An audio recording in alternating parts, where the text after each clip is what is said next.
Амин судлалын шинжлэх ухааныг бид биологи гэж нэрлэдэг. Биологийн шинжлэх ухаан 20 дугаар зуунд функц буюу үүрэг гүйцэтгэх молекулуудын бүтэц ямар үүрэгтэйг судалдаг байсан бол орчин үед мэдээллийн болон системийн биологи гэсэн үндсэн чиглэлээр хөгжиж байна. Хүн болоод амьд организмын генийн түвшнээс бодисын солилцоо хүртэлх нийт системд гарч байгаа өөрчлөлтийг судалж байгааг нь системийн биологи гэдэг. Харин системийн биологийн мэдээлэлээр биоинформатик дүгнэлт хийхийг мэдээллийн биологи гэж нэрлэх болжээ. Орчин үед энэ хоёр суур шинжлэх ухаантай зэрэгцэн нэгэн салбар шинжлэх ухаан эрчимтэй хөгжих болсныг шинэ биологи гэж нэрлэдэг байгаа юм. Тэгэхээр шинэ биологи нь ямар асуудал шийдэх юм бэ гэхээр өнөөдөр хүн төрөлхтний оршин суугчдын тоо нэмэгдэж байна, тийм ээ.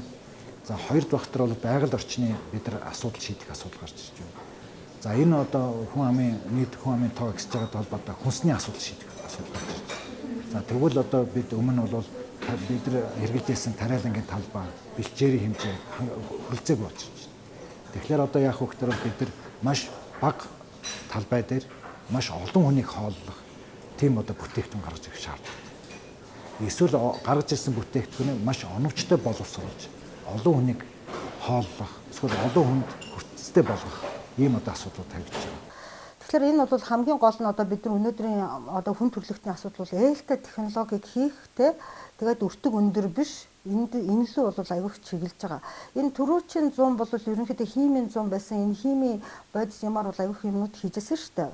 Тэ? Одоо энэ 100 бол энэ чинь бол биологийн 100, генетикийн 100 гэж байгаа юм. Сүүлийн жилүүдэд хүмүүс урд өмнө нь огт өвчилж байгаагүй өвчнөөр өвчлөх болсноос гадна ховор байсан өвчнүүд өргөн тохиолдох болсон зэрэг нь шинэ биологийн шинжлэх ухааныг шийдэх бас нэгэн асуудал болоод байна. Манай улс энэ чиглэлийн эрдэмтэд дээрээ тулгуурлан биологийн шинжлэх ухааныг цогцоор нь хөгжүүлэхийг зорж байгаа юм. Тэгэхээр бол манай судалгаа бол өнөөдөр бол биохим, тэгээд одоо технологи, тэгээд ген, тэгээд эсийн түвшинд нь судалгаа хийж систем болгож ирэх. Энэ системээ дараад нь биодизайн буюу ямар хүндээ яаж зөв хэрэглэх вэ? Яаж тэр нийт хүн ард түмнээ өвчнөөс урьдчилан сэргийлэх вэ? Шинэ гарч ирэх болзошгүй өвчнөөс яаж тэрнийг хамгаалах арга түмнээ? Энэ чиглэлийн одоо судалгаа бол бидний өмнө одоо тавигдж байна. Энэ судалгааны явцад бол манай боловсон хүчин бэлтгэж гарч байна. Нөгөө талаасаа бид нар энэ боловсон хүчнийг бэлдэж явах явцдаа технологийн шийдлийг боловсруулах ийм чиглэлийн бид нар одоо зориг тавиад одоо цаашдаа ажиллаж байна. Монгол Улсын их сургуулийн шинжлэх ухааны сургуулийн биохим инженерчлэлийн лаборатори 1960-ад оноос уламжлалт хүнс тэр дотроос эсэглэн сүүн бүтээгдэхүүний биологийн идэвхийг судлах ажлыг тодорхой түвшинд хөгжүүлэн үйлдвэрлэлд нэвтрүүлж чадсан байдаг. Харамсалтай нь 1990-ад оноос энэ ажил зогсон байдалд орж энэ чиглэлийн судлал мартагдах түвшинд хүрч байсан ч 2000 оноос дахин сэргэж эхлээд байна. Өнөөдрийн байдлаар Монгол эрдэмтэд энэ чиглэлийн судалгааны ажлуудыг эрчимтэй хийж бүтээгдэхүүн гарган авах түвшинд хүрчээ. Дэлхийн нийтийн чиг хандлагыг ингээд харахаар ялангуяа одоо энэ биофармацийн одоо салбар гэж нэрлэдэг байдаг. Биологийн гаралтай эмийн байцын одоо хөгжлийн чиг хандлагыг харахаар яаж таардаг вэ гэхээр одоо микроорганизмын гаралтай антибиотик байцуудыг одоо нээн илрүүлсэн тий одоо хамгийн анхны одоо пенициллинийг одоо эмчилгээнд хэрэглэж эхэлснээс хойш яах вэ гэхээр микроорганизмын гаралтай тийм биологийн идэвхтэй нэгдлүүдийг судал шинжлэх ажил бол одоо 1960-ад он гэхэд их оргилдоо хүрсэн байдаг. Тэгээд тэрнээс хойш бол нэлээд одоо ингээд судалгаа шинжилгээний ажил бол нэлээд жоохон одоо сонирхол татгаа болоод ингээд уруудаж эхэлснэ.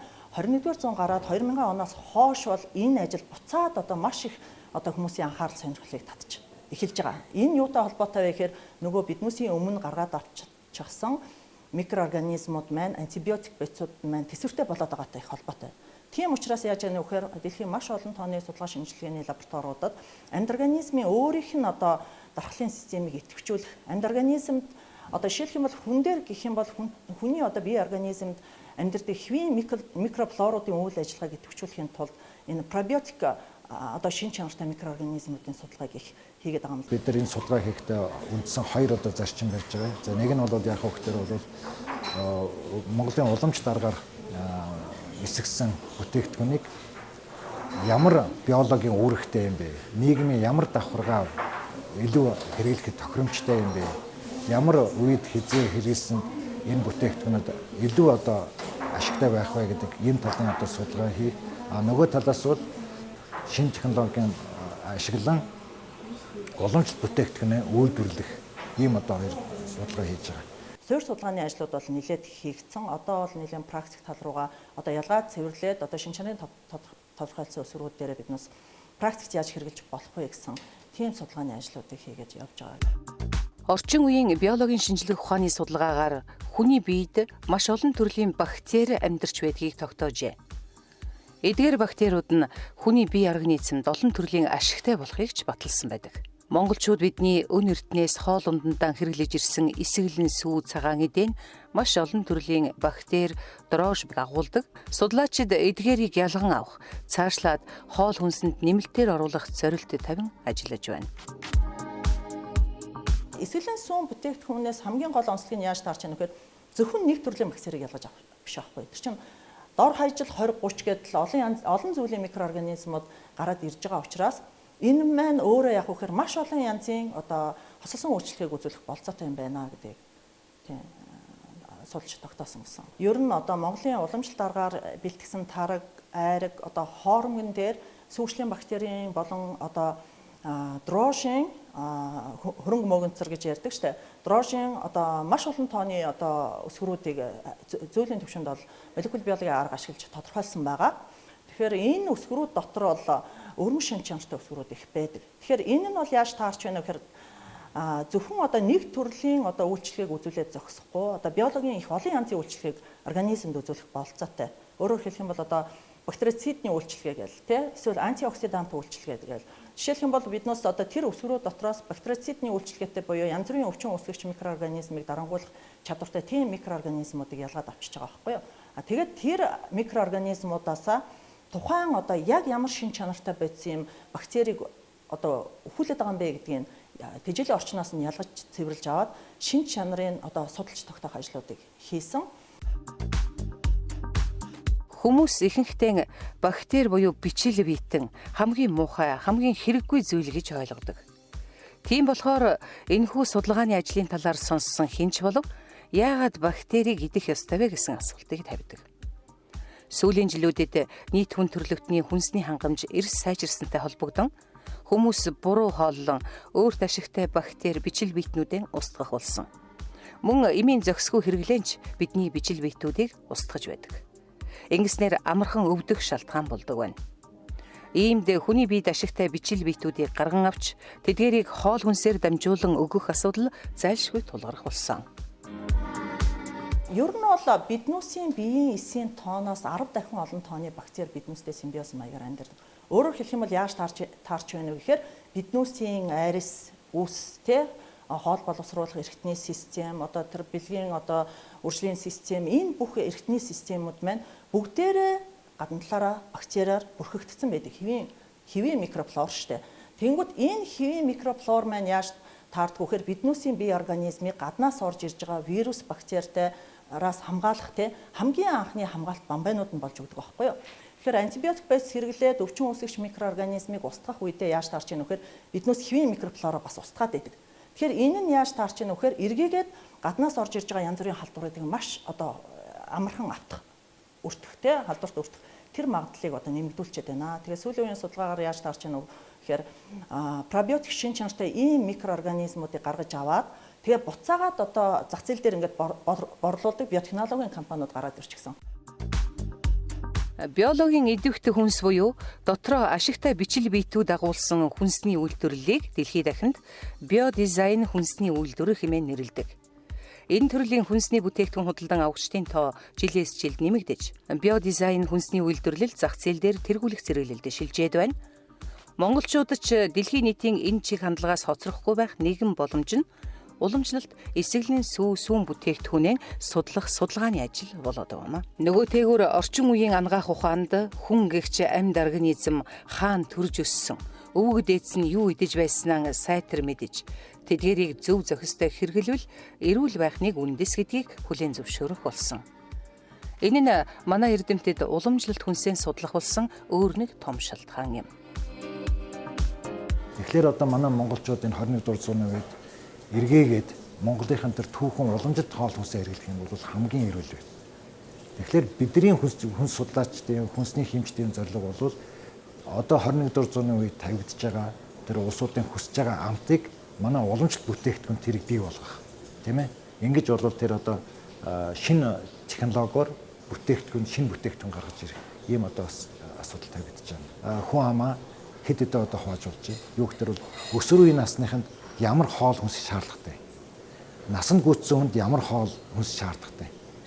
Тэгээд бол яг хөөхтөр бол хижээл насны улсуудад ямар хоол хүнс шаардлагатай вэ гэж тавьж байна. За тэгвэл бид нар бол өсч яваа организмд бол маш хурдан шинэгдэж, маш хурдан энерги болж тэр өсч яваа организмын энергийг хангаж өгөх. За нас гүйцсэн хүнд бол яг хөөхтөр бол ихэнх юмнуудад тогтворцсон учраас тэнд бол өвчин тусахгүй урьдчилан сэргийлэх. За настай усууд ирэхдээ бол хоол боловсруулалт ирэх нь бол муудаад эхэлсэн. Дархлаа жоохон муудчихсан.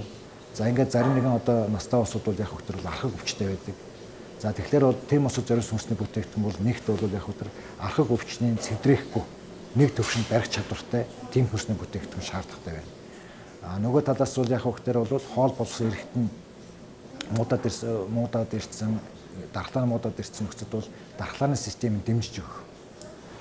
Хоол боловсрол эрэхтэнд нь ачаал өгөхгүйгээр шимэгдэж явах ийм хоол хүнсний асуудал гарч ирж байна. Хүн төрлөختөн өнгөрсөн зуунд шин технологи гарган авахыг илүүд үзэж байсан бол энэ зуунд хүн өөрөө өөрийгөө танин мэдэж судлахад гол анхаарлаа хандуулж байгаа юм. Ингэхдээ эсийн төвшөнд хүртэл наривчлан судлахын зэрэгцээ бие организмаа цогцоор нь судлахыг зорилгоо болгон ажилласнаар олон сонирхолтой дүгнэлтэнд хүрсээр байна. Төлөө энэ судалгаа дээр бол маш сонирхолтой юмнууд асуудлууд гарч ирж байгаа. Юу гэхээр хүнийг бол бактериуд үдирдэж байна гэдэг. Одоо би чинь ингээд хүмүүстэй айгүй юм communication одоо уулзаж ингээд хүнтэй айгүй ойрхон болж юм ярих ингээд дуртай байна гэдэг маань юу өдөрж ин тэгэхээр миний тархийг бол бактериуд удирдаг. Тэр бактериуд нь болохоор маш их одоо халдварлах дуртай бактериуд байдаг. Өөрөөр хэлэх юм бол чамд очиж халдварлахын тулд намайг өдөөж өгч ийна гэсэн үг байхгүй юу? Тийм юмнуудыг бол маш олон одоо судалгаагаар энийг бол баталчаад байж байгаа. Шүүх хэмжээ дээр бол тэлээд. Би одоо энэ чинь ингээд гараад ороод ингээд бос явахад намайг энэ ч байсан гэдгийг бол миний бактерийн микроб одоо гаран дээр байж байгаа бактерийн юугаар бол тодорхойлж хүртэл тийм хэмжээнд очсон байхгүй микробиолог. Биднийг хэн болохыг тодорхойлж, хаана байсныг хүртэл гэрчлэх маш жижиг бичил биетүүдийг эрдэмтэд судалж, ашигтай ашиггүйгээр нь ангилаад, төрөл зүйлээр нь ялган, овг аймаг үүсгэн тогтсон нэршил өгөөд, үүн дээр нь тулгуурласан олон сонирхолтой нээлтийг хэдийн хийгээд эхэлсэн. Гэвч хүн төрлөختөн нийт судлуул зохих бактерийн 2% л илрүүлэн судалсан гэсэн тооцоо бий. Ингээд бодохоор энэ нь судалгааны асар том нөөц юм. Тэгэхээр одоо энэ гидсний микрофлора бол маш эрүүл ээжж хүн эрүүл болно. Арьс гэдэг маань бас нэг хамгаалалт. Одоо энэ нүднээс нулимс гардаг энэ нэг хамгаалалт, шүлс хамгаалалт. Тэгвэл энэ бүх дархлааны системийг 100% гээд аваад үзэхэд гидсний микрофлор тэрний 70%-ийг эзэлж байдаг. Ягаад гэхээр бид нар бол дандаа амаараа юм орж ид. Амаараа юм хийдэг. Бид нар арьсаараа бас басчид тэр болон бактери нэвтрүүлээд байдаг. Гар хөл зүсгэж нэвтэрдэг. Тэгэхээр бидний ийм сайн бактериудын тоо хэмжээ их байх юм бол бид нар бол баргаж өвдөхгүй л гэсэн үг. Энэ одоо олон бактеричин бол тэр өөх тосыг задлж өгдөг, уургийг задлж өгдөг. Зөвхөн бидний өөрсдөө задлаад байгаа юм шиг шүү дээ. Бидний дотор байж байгаа бактериуд чинь энэ сахар тэгэл энэ кальцийн шимэгдэлт энэ минералын шимэгдэлт эднэст оролцоо явуулдаг. Витаминыг нийлэгжүүлж өгдөг биднэрт. Энэ бүгдээс харахад бактери гэж чухам юу вэ гэдэг асуулт бидний тархинд өөрийн ирэхгүй ургана. Хүн маш олон жижиг эсүүдийн нэгдэл бөгөөд нүдэрийн чарах боломжгүй тэдгээр жижиг эсээс жижигхэн бүр өчүүхэн жижиг бактери гэж чухам юу вэ? Энэ өчүүхэн жижиг организм гентэй, ДНК-тэй байна гэдэг хэн бүрийн анхаарлыг өөрийн ирэхгүй татаж байгаа юм. Амьд л бол ген байна. Вирус доторч байна. Тэгжээж тэр чинь өөрөө уургаа нийлэгжүүлэн тэгжээж бодсон бактери гэдэг маань өөрөө ганцхан ширхэг эс гэж байгаа тийм үү? Тэр ганцхан ширхэг эс гэдэг маань өөрөө бол вирусаас өөрийгөө хамгаална. Өөрөөр дархлын системтэй байх хэрэгтэй юм тийм. Ганцхан ширхэг эс гэдэг маань хоолоо олж идэнэ. Тэгээ хоол идснийхаа дараа бол тэр завсрын бүтээгдэхүүнээ гаргаж хаях Энэ бүх механизм тэгээ халуун хүйтний шокоос өөрийгөө хамгаална гэд энэ бол маш нарийн бодис солилцооны генетикийн асуудлууд энэ төр гарч ирнэ л дээ. Эрдэмтэд бактерийн генийг тодорхойлоод ДНК-гийн шинжилгээ хийж овог аймгийн тогтоон хүний биед ашигтай эсхийг туршдаг. Дэлхийн өнцөг булан бүрт энэ төрлийн судалгаа маш идэвхтэй явагдаж байгаа бөгөөд эрдэмтэд судалгаантаа ашиглах дэлхийн генийн банк хэдийн бий болжээ. Өөрөөр хэлбэл судлагдж танигдсан бактери дороожуудаар мэдээллийн сан буюу генийн банк үүсгэн анх гарган авсан эрдэмтдийн нэрээр эсвэл улсаар нь нэрлсэн байдаг юм. Монгол Улсын их сургуулийн биохим инженерчлэлийн лабораторийн эрдэмтэн судлаачид уламжлалт эсэглэн сүү цагаан эдээнд байгаа бактери дороожуудыг судалж тодорхойлоод цаашид биотехнологийн үйлдвэрлэлд ашиглах бактериудынхаа наривчилсан судалгааг хийж байна. Өнөөдрийн байдлаар бид нар ойролцоогоор нэг 12-3 бактери судалгааг болов генетикийн молекул биологи генетикийн төвшөнд бол тодорхойлоод төрөл зүйлийг тодорхойлсон байгаа. Манай Монгол Улсын их сургууль дээр функционал геном гэсэн лабораторид ийм судалгааг хийгээд бидэртэй бол хамтарч ажилладаг. За миний хувьд бол энэ генетикийн судалгааг бол хариуцчихдаг. Тэгэхээр биохимийн үзүүлэлтүүд гэдэг маань бол тэр микрофлорыг 80% баталгаатайгаар бол оншилдог юм аа.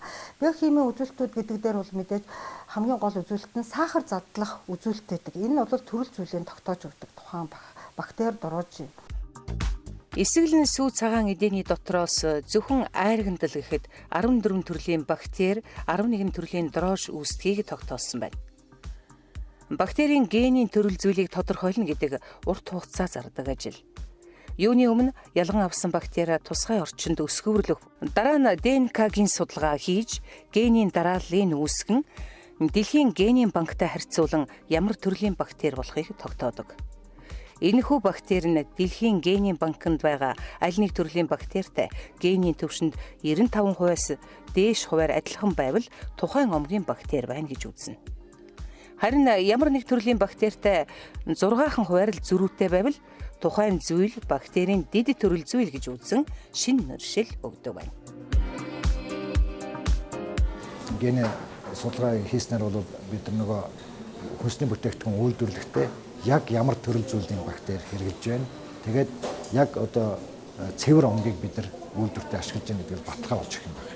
Энэ лактобациллус гэх сүүгчлийн бактериудыг бас ялгаж авсан байж байна. Тэгээд тэн дээр бол бас төрөл зүйлийг бол ДНХ-гийн нуклеотидын дарааллаар бол бас тогтоож өгсөн байж байгаа төрөл зүйлийг.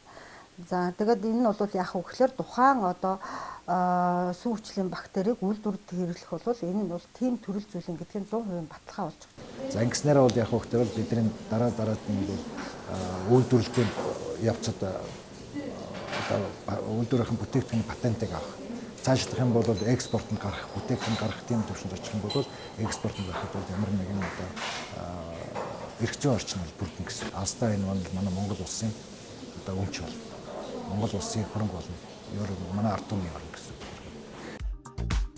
Одоогийн байдлаар эсэглэн бүтээгдэхүүний зах зээлд бифидо тарга, леникс, амидо зэрэг био идэвхтэй хүнс томоохон тоглогчдын нэг байгаа бөгөөд Монголын хэрэглэгчдэд ч хэдийн танил болжээ. Зах зээлд байгаа эдгээр хүнсний бүтээгдэхүүнтэй өрсөлдөх нөөц бололцоо бааз суур бидэнд байгаа ч энэ төрлийн бүтээгдэхүүнийг үйлдвэрлэлд нэвтрүүлэхэд яг ямар төрөл зүйлийг бактери дороожийг ашигласнаа ил тод байлгахыг шаарддаг. Ингэснээр зорилттой хүнсний аюулгүй байдлыг хамгаалахаас гадна тухайн бактери дороожийг гарган авсан эрдэмтний төдийгүй тухайн бүтээгдэхүүнийг үйлдвэрлэгчийг давхар хамгаалж байдаг. За чинь бол Францд бол чинь одоо йогуртыг үйлдвэрлэхэд бол ганцхан лактобациллус дэлбрүүхий тэгээд лактис хоёрыг хэрэглэсэн бүтээгдэхүүн бол йогурт гэж нэрлэдэг гэдэг бүр хуулиндаа заагаад өгсөн байна. Тэгэхээр бол энэ эрх зүйн орчны хувьд бол бас одоо гадаад дотоод бүтээгдэхүүн гаргахад бол энэтэй бас холбогдолтой байдаг. Жишээ нь бол одоо манай Монгол айргийг бол гүүний сүг ийм бактериар, ийм дороожоор эсгсэн нөхцөлд энийг айрыг гинэ гэж ингэж одоо бас энэ айргийнхын нэрийг бид нар бол одоо эрх зүйн орчинд бүрдүүлж шаардлагатай байна. За нөгөө талаас бол бас энэ тэр орон нутгийн улсууд өөрснөө хөрөнгөө гаргаж чадахгүй хөрөнгөө өөр газраас очиж авдаг. Би одоо 2 жилийн өмнө явж байхад бол жишээ нь бол Арангахаас хашаадаас одоо хөрөнгө аваад хинг одоо Монгол сумнууд айргаа эсгэж ирсэн. Ингээд бол яг хөөхтөр тэнцээ бол нөгөө Монголын одоо баг патентлэгдсэн Монгол баяр алдартай тэр хамт бол алдагдах жишээтэй. Тэр энэ сүүн хүчлийн бактери гэдэг нь бол бид нэр энэ арангаад юм байна, булганд юм байна гэдгийг гаргачих юм бол тийм бактериуд нь дамгаад байна гэдгийг гаргачих юм бол үйлдвэрлэлийн явцад гаргаад тэгээд одоо брэнд бүтээгдэхүүн гэж гаргаж болох нэг одоо суур тавьдаг гэсэн. Тэгэхээр энийгээ бол үйлдвэрийн штам болоход бас энийг сургах хэрэгтэй байдаг. Өөрөөр хэлбэл генетикийн хувьд өөрчлөгдөхгүй нэг янзаар ингээд дандаа байж ах. Дээшээ доошоо ингээд савлдаггүй болгох тийм юмнуудыг бас хийх хэрэгтэй байдаг. Тэгэхээр ер нь бол ямарваа нэгэн штам юу одоо шугамын эсмэс гэж ярьдаг тийм ээ. Энэ бол юг харуулдаг гэхээр генетикийн хувьд бол доктортой өөрөөр өөрчлөгдөд байхгүй. Тэгээд нэгэн хിവэр ингээд тэр үйл ажиллагаагаа явуулдаг ийм эсвүүдэл байж байгаа байхгүй. Монголын уламжлалт эсэглэн сүүн бүтээгдэхүүн зөвхөн айраг таргаар тогтохгүй. Ийм учраас биологч эрдэмтэд ингэний хоормог сүүг ээдүүлсний дараа үүсэх шар сүү зэргээс ч хүний биед ашигтай бичил битэн микроэлементүүдийг гарган авахыг зорж үйлдвэрлэлд нэвтрүүлэхийг зорилгоон болгон ажиллаж байна. Тухайлбал ойрын хугацаанд шар сүүнээс бидний сайн мэдэх Coca-Cola ундатай төстэй хэрнэ амны хөндийн хүчлэг орчныг эвддэггүй, эрүүл мэндэд сөрөг нөлөөгүй био үйлчилгээтэй нэгэн төрлийн шинэ ундааг гарган авахар төлөвлөж байгаа юм. За ингээд цаашдаа бол үлдсэн одоо бактериудад бол ажиллаж байгаа. За өнөөдрийн энэ сүүчлийн бактериудын судалгаанаас бидний дараагийн бас нэг зорилго бол юу гэхээр бол сүүний уургийг задлах өндөр чадвартай сүүчлийн бактериудыг ялгаж судлах. За түүгээрээ бол яг хөөхтөр бол сүүн бүтээгдэхүүн үйлдвэрснээр бол сүүний уурыг илүү задраж хүнсний бүтээгдэхүүн илүү шимэгдэх чадвартай бүтээгдэхүүн гаргах юм болцооны бас суур тавигдах юм байна. Одоо судалгаанд гараад ирсэн байж байгаа энэ Chloromycetin одоо энэ омгийн штам маань бол сүүн бүтээгдэхүүний болон шар сүүний одоо эсгэж хэрэглээд бол спирт үүсэхгүй. За дээр нь бол тодорхой хэмжээний бол уурыг задлах чадвар өндөртэй. За ингэснээр бол бид нар гараад орсон бүтээгдэхүүн маань хүүхдэд болон хүмүүст харшил үүсэхгүй. Хоёр дулах дээр бол хурдан шингэлтэй ийм одоо бүтээгдэхүүн гарах болцооны шинжилгээний одоо суур тавигдж байна. Эрдэмтдийн судалгааны бааз нь Монгол малын сүүн бүтээгдэхүүн тул эх орны өнцөг булан бүрээс сүүний дээжийг цуглуулдаг. Ингэж цуглуулахын учир нь тухайн бүс нутгийнхаа өв сургамлын шинж чанараас шалтгаалan айраг сүүний хүчлийн бактери нь бага зэргийн өөрчлөлттэй байдаг тул ийхүү аймаг сум бүрээс сүүн бүтээгдэхүүний дээж цуглуулах шаардлага тулгарч байгаа юм. Энэ бол арангаан дээж гэж байна. Chloromyces marxanusin төрлийн одоо шар сүүнийг боловсруулалт хэрэглэх зорилготойгоор судалгаа явуулж байгаа. Тэр судалгаан дээр бол бид энэ брошин судалгаа хийгээд за энд бол одоо яг хөтөр бол лактоз задлаж спирт үүсэхгүй юм одоо омгийг одоо судалж гаргаж авсан. Маш олон төрлийн колон өгсөн байгаа. За тэгвэл энэ чинь ингээд цэнхэрэнг өгсөн багтар бол одоо энэ лактозын задлах чадвартай гэдэг нь гараад ирсэн. А тэд нөгөөдөл нь багтар бол өнгөөхгүй гэдэг цагаан гэж гэсэн. Тэгэхээр одоо бидний сонирхож байгаа хэсгээс аваад цааш нь бол ургуулад цэвэр ом гаргаж ирнэ. Тэгээ цэвэр ом гаргасан нь бол одоо энэ дээр ингээд цэврээрээ өөр юм ах ингээд цэврээрээ гараад ирчихэ гэсэн. За ингээд бол энийхээ цаашаа бол бид нар гений дарааллыг тодорхойлоод тэгээд энэ дороош нь маань бол одоо ямар омог ямар төрөл зүйлийг тодорхойлоод ингээд дараад нэгээрээ бол бүтээгдэхүүн үйлдвэрлэхэд бол үйлдвэрлэлд хэрэглэх болгохын одоо штам гарч ирж байна гэсэн. Тэгэхээр ийм одоо микроорганизмуудыг гаргаад авчих юм бол энийгээрээ биднээс янз бүрийн одоо хүнсний бүтээгдэхүүнүүд ч гэдэг юм уу тий эсгэлэн сүм бүтээгдэхүүн эсвэл зүгээр бактерийн цэвэр бэлтгэлийг хийж одоо ашиглах болцоотой. Одоо манай монголчууд бол их сайн мэдж байгаа антибиотик бэц гэл хүүхдүүдэд антибиотик бэц өгчдөг штэ. Тэнгүүтээ эмч бол заавалчгүй хажуугаар нь за Linux суугаараа гэл тий бичиж өгöd идэг. Тэгэхээр Linux гэдэг зүйл чинь өөрөө юу байж таах вэ гэхээр одоо хуурашуулаад гаргаад авсан тийм пробиотик бактери байгаа байхгүй юу?